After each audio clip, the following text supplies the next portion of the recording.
Elizabeth Battery Park City Authority. Welcome to the final lesson of the Teen Art virtual experience. Today we'll be focusing on photography. Our last lesson by my colleague Sarah focused on self-portraiture and working with lighting and creating double exposure photographs. In this lesson, we're going to work on different ways to tell a story with a series of photographs, thinking about composition and how we observe the world around us. We'll also explore different ways to make drawings using our photographs as inspiration, and we're going to look at some of the public art in the parks of Battery Park City to get started. Enjoy!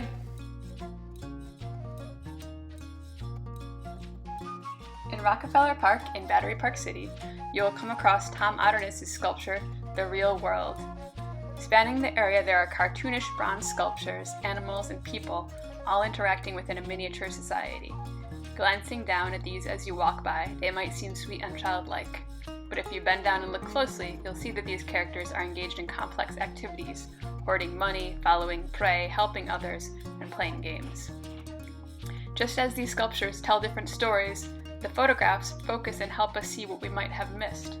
Taking photographs can help us see the world differently by shifting what we focus on, and they can tell a story of our experience in many different ways.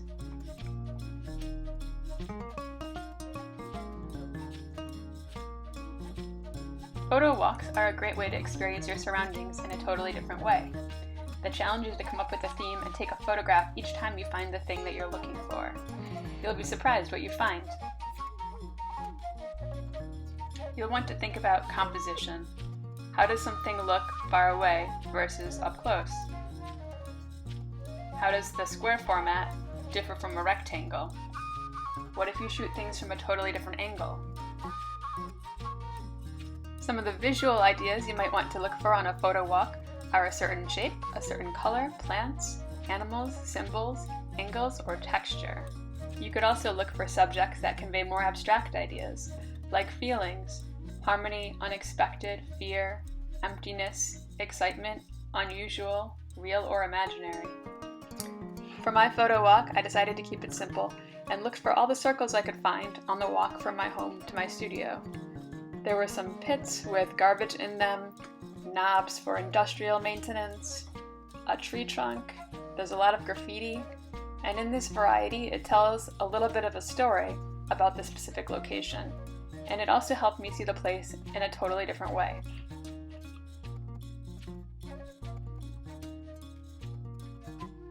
I did a few other short photo walks, looking for different things. This one is all of the color green that I could find along the same path. It's almost like a palette of colors, plants, garbage, some real, some fake.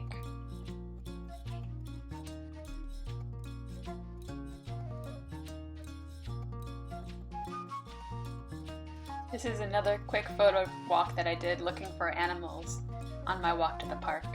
Some public art, a mosaic of a parrot, and this strange creature made up this walk.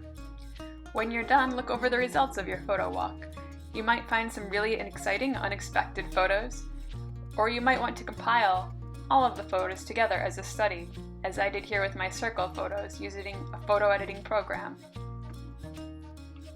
As you go on your photo walks, you might want to think about interesting perspectives, looking at things from below or from above, as Laszlo Moholy-Nagy did in this photo from the radio tower Berlin, where his overhead view reveals this circle shape. In this piece, he finds lots of angles looking down from a boardwalk.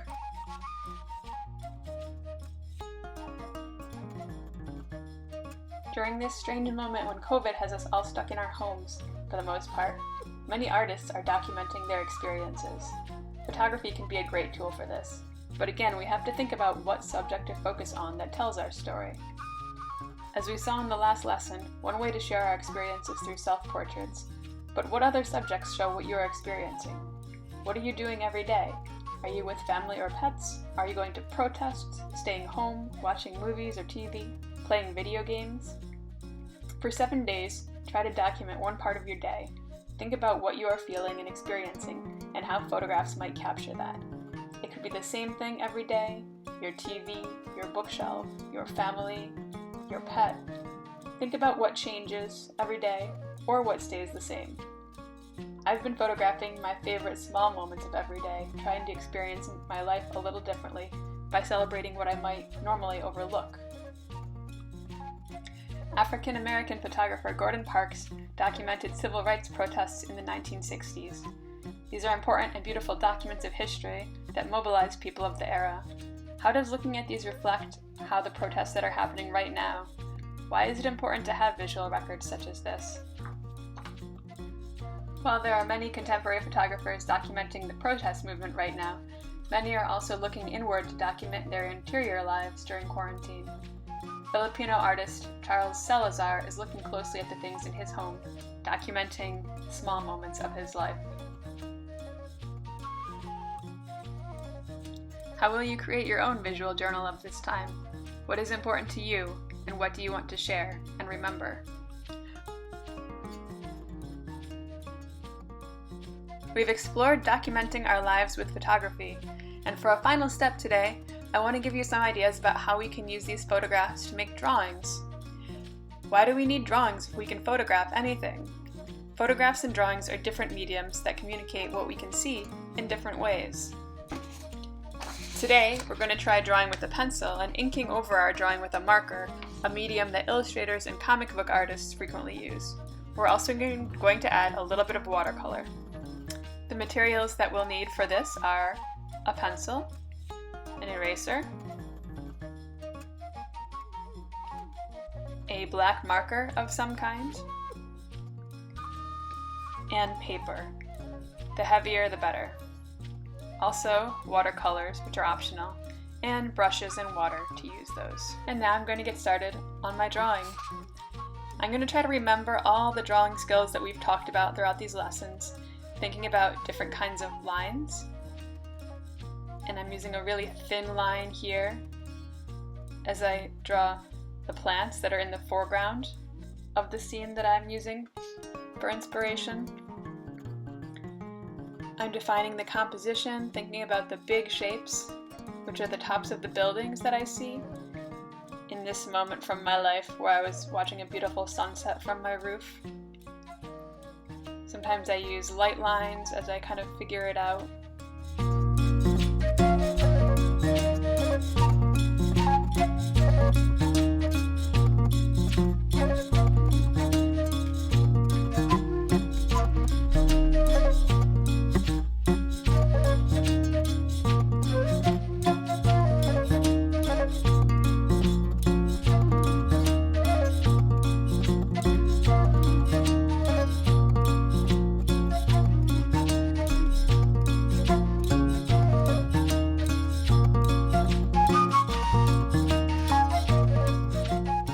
That I've drawn my scene lightly with pencil, I'm going to start using this black marker to go over the lines.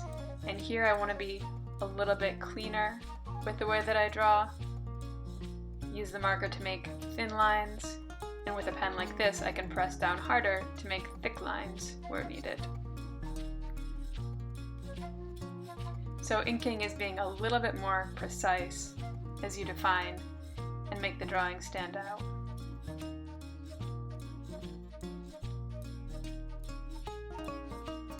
As I get into these little bush tree areas again, I'm thinking more about different marks that I can use to show the leaves of the tree, repeating that form over and over again, being a little playful with it.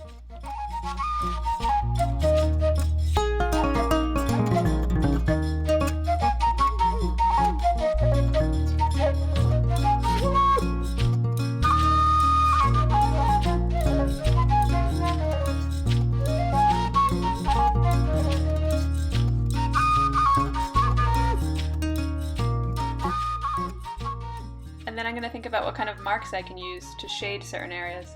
So I use some cross-hatching to make it a little bit darker along the side of that building. I might shade in some areas entirely that are in shadow.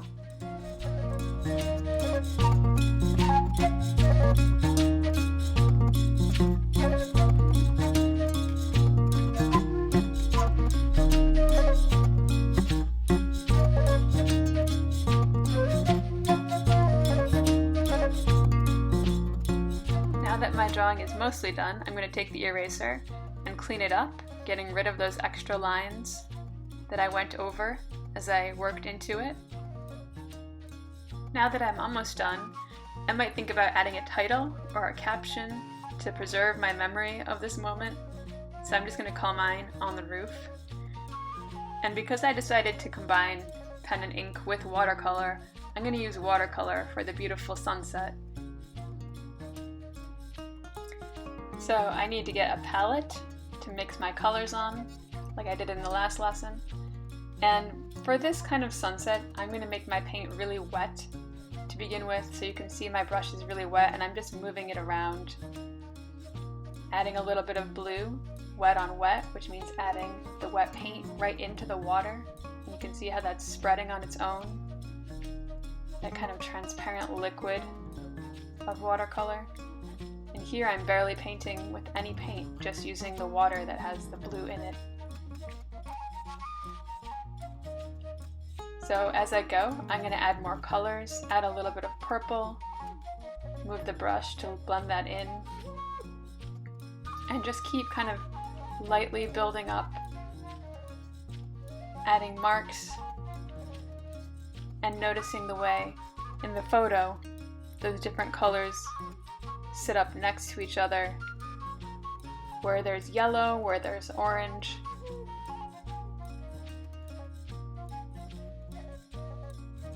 Here I'm adding a little bit of orange to the yellow.